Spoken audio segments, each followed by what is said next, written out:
Hey, welcome back to weeks 3 and 4. This will be day number 2. We'll start off with the warm-up. Again, so just nice, easy, rocking, 30 seconds. So you can either be your hands and knees, or if you want to drop down to your forearms, that's fine. Just try to, again, don't round your back. Another thing too, if you haven't yet, maybe switch your feet around. So if you notice that you've always been on your toes, try to drop and go down to your laces. All right, so again, 30 seconds. Then we're gonna do the thread the needle. This is one of my favorite things to do. Nice and easy, really working on some thoracic spine mobility here. Nice and easy, open up the other way. Feel free to hold these for a little while too and add a little more time to that 30 seconds. So if you're here, you can keep on reaching that hand out and keep on trying to rotate a little more, that's fine. Maybe, put 45 seconds on the clock, or even up to a minute. But again, just make sure you take it easy and you're not just twisting, all right? Because then you're actually going to wind up hurting your back instead of making it feel better, all right? Then we're going to go to the hamstring. So we don't want to do a static stretch. We're just trying to wake up the nervous system. Nice and easy. 30 seconds. Try to straighten your legs out if you can. If you can't, that's fine. All right, then again, you're going to go to the leg swings. So nice and easy here.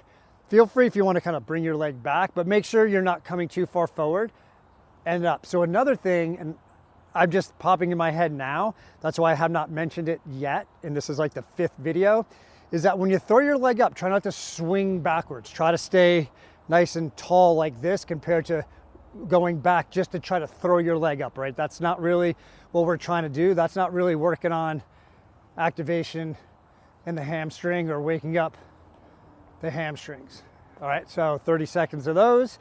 Then shoulder circles, 15 seconds one direction, 15 seconds the other, and then 30 seconds of your cross crawls. Then once you're done with those, you are going to start off with doing a body weight, just a squat. Obviously it's all body weight, so a squat to a calf raise. So you're gonna come up on your toes. So I'm gonna show this one from the side, being you wanna see where they're coming up off the heels. So remember, squatting in between your legs. So feet should be at minimum shoulder width apart, even waist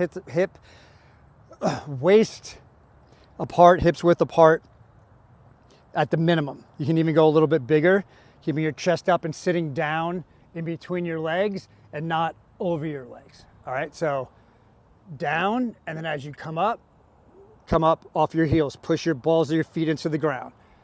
Down, up. All right, just like that, and you're gonna do 20 of those. Then when you're done with those, you're gonna try to find something to put your feet on so you can do some declined push-ups. If you're there, if you feel comfortable with them. If not, you can just stick with the regular push-ups, that's fine. All right, this is just, again, this will actually be a little more difficult when you did the incline push-ups. That actually makes it easier, having your upper body elevated compared to your feet. But having your feet elevated compared to your upper body is actually harder to do, okay? But if you can, feet up on a box, everything else is the same, all right? Pull yourself down, drive yourself up. I'm constantly screwing my hands in. Good plank position. Don't let this happen. Don't be a wet noodle, be a strong bridge. Driving, all right? So you're gonna go for 12 of those. Then when you're done with those, you're gonna go lie on your back and do dead bugs. I'm gonna give you a couple of different variations for these. And it's all gonna depend on where you're at. And they're all great to do. So you can even do any of these, regardless if you can do all of them, you can pick your favorite. So starting off, holding here, pulling your knees up towards your chest to get your tailbone off the ground. I want you to try to not be like this and try to get your tailbone off the ground. Tuck your chin a little bit, and then the easiest or first modification would be just drop opposite down. So I'm trying to touch my foot right by my butt and touch my hand right behind my head, all right? If you want to try to make it a little bit harder, you're still going to be here, tailbone off the ground. You're going to reach and extend opposite arm and leg away from each other, taking your time. Pull this knee in as you extend this one. That will help you keep that tailbone off the ground. Or you can come all the way up, drop opposite arm and leg away from each other, but only moving one arm and one leg at a time. So what I mean by that is we're not doing this.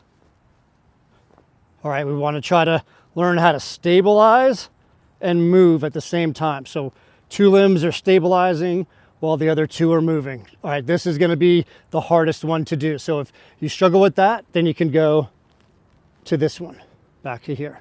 All right, all together you're doing 20, 10 on each side, however you like to count.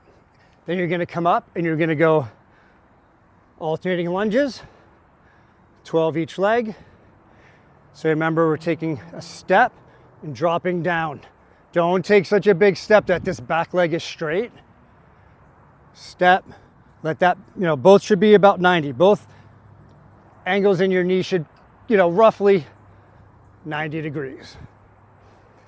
If this hurts your knees or you're having a hard time balance, because you're up and then all the weight is going now on this leg. So if you're all over the place, but you want to still do alternating, then just do reverse. So now the working leg is not moving. So it's a little bit easier on the joints, so on the ankles, on the knees, on the hips, but it's also a little bit easier to balance too. So if balancing and stabilizing is what you're struggling with. So 12 of those on each leg, then you're gonna get a timer, and for 1 minute, just go into those high knees again. Nice and easy. Try to see if you can breathe in and out of your nose for the whole minute, where you don't feel like you gotta be, so see if you can. Breathing in and out of your nose the whole time. Once you're done with that, so again, 1 minute, rest for 2 minutes, do everything again, rest for 2 minutes, do everything again, just like in all the other ones. All right, so that is weeks 3 and 4, day 2.